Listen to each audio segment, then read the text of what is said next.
മുളങ്ങുന്നത്കാവ് Kokkulangara കോഴിക്കുന്നിൽ automobile spare parts കമ്പനിയിൽ വൻ തീപിടുത്തം. കെട്ടിടത്തിൽ കുടുങ്ങിയ യുവാവ് മരിച്ചു. കോക്കുളങ്ങര അമ്പലത്തിന് സമീപം ബാൻഡോസിന്റെ ഓട്ടോ സിറ്റി സ്പെയർ പാർട്സുകൾ സൂക്ഷിക്കുന്ന കെട്ടിടത്തിലാണ് ചൊവ്വാഴ്ച രാത്രി 8 മണിയോടെ അഗ്നിബാധയുണ്ടായത്. 4 ജീവനക്കാരാണ് കമ്പനിയിലുണ്ടായിരുന്നത്. മരിച്ച ജീവനക്കാരന്റെ മൃതദേഹം മുളങ്ങുന്നത്കാവ് മെഡിക്കൽ കോളേജിലേക്ക് മാറ്റി. കമ്പനി പൂർണ്ണമായും കത്തിനശിച്ചു. തൃശൂർ വടക്കാഞ്ചേരി, പുതുക്കാട്, കുന്നംകുളം എന്നിവിടങ്ങളിൽ നിന്ന് 8 യൂണിറ്റ് ഫയർഫോഴ്സ് എത്തി 2.5 മണിക്കൂർ പരിശ്രമിച്ചാണ് തീ നിയന്ത്രണ വിധേയമാക്കിയത്. സിറ്റി പോലീസ് കമ്മീഷണർ ഉൾപ്പെടെ 50ഓളം പോലീസുകാർ സ്ഥലത്തെത്തി.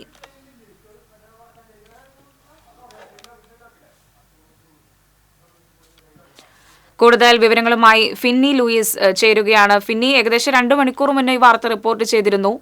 ഒരാൾ കുടുങ്ങിയതായിട്ടും ഇതിൽ സൂചന പറഞ്ഞിരുന്നു. എന്നാൽ ഇപ്പോൾ പറയുന്നു 4 ജീവനക്കാരുണ്ട്, അതിൽ ഒരാൾ മരിച്ചിരിക്കുന്നു. എന്താണ് നിലവിലെ സ്ഥിതി? മറ്റുള്ളവരുടെ അവസ്ഥ എങ്ങനെയാണ്? എന്തൊക്കെയാണ് വിശദാംശങ്ങൾ? പ്രിയ, ഇന്ന് രാത്രി 8 മണിയോടെയാണ് മുളങ്ങത്താവ് കോക്കുളങ്ങരയിലുള്ള ഈ ഓട്ടോനെറ്റി എന്ന് പറയപ്പെടുന്ന 2 വീലർ സ്പെയർ പാർട്സ് സ്ഥാപനത്തിൽ തീപിടുത്തം ഉണ്ടായത്. ഈ കമ്പനിയിൽ ആകെ 4 ജീവനക്കാരാണ് ഉണ്ടായിരുന്നത്. ഈ സംഭവം നടക്കുമ്പോൾ ഒരാൾ മാത്രമാണ് ഇതിനുള്ളിൽ പെട്ടതെന്നാണ് പെട്ടത്.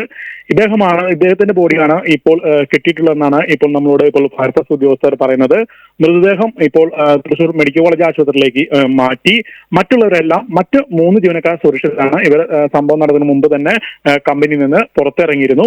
അതിനാൽ ഇവർ സുരക്ഷിതരാണ്.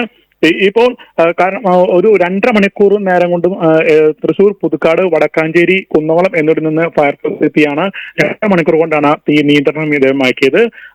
തീപിടുത്തത്തിന്റെ കാരണം വ്യക്തമല്ല. ഇത് സംബന്ധിച്ചുള്ള അന്വേഷണം നാളെ നടക്കും. സംഭവം അറിഞ്ഞ് മുളങ്ങത്താവ് പഞ്ചായത്തിലെ ജനപ്രതിനിധികളും നാട്ടുകാരും എല്ലാം സ്ഥലത്തെത്തിയിരുന്നു. മാത്രമല്ല, സിറ്റി പോലീസ് കമ്മീഷണർ നേതൃത്വത്തിൽ കൂടുതൽ പോലീസ് സ്ഥലത്തെത്തിയാണ് തെരച്ചിൽ ഊർജിതമാക്കിയത്.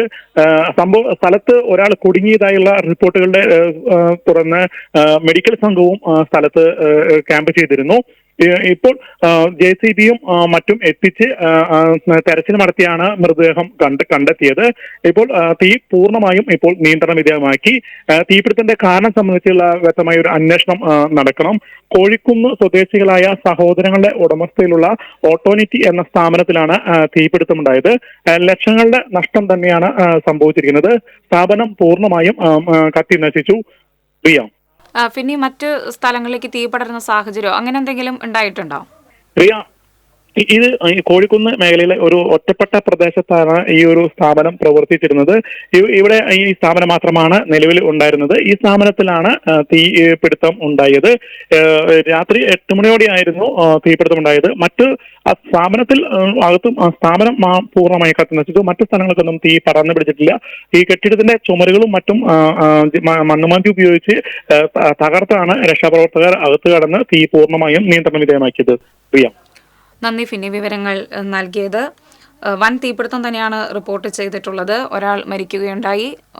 മറ്റു 3 പേർ സുരക്ഷിതരാണ് എന്ന റിപ്പോർട്ടും കിട്ടുന്നു. 8 യൂണിറ്റ് ഫയർഫോഴ്സ് എത്തി. തൃശൂർ വടക്കാഞ്ചേരി, പുതുക്കാട്, കുന്നംകുളം തുടങ്ങിയ മേഖലകളിൽ നിന്ന് ഫയർഫോഴ്സ് എത്തിയാണ്. നിലവിൽ തീ നിയന്ത്രണ വിധേയമാണ്. സിറ്റി പോലീസ് കമ്മീഷണർ ഉൾപ്പെടെ 50ഓളം പോലീസുകാരും സ്ഥലത്തെത്തിയിരുന്നു.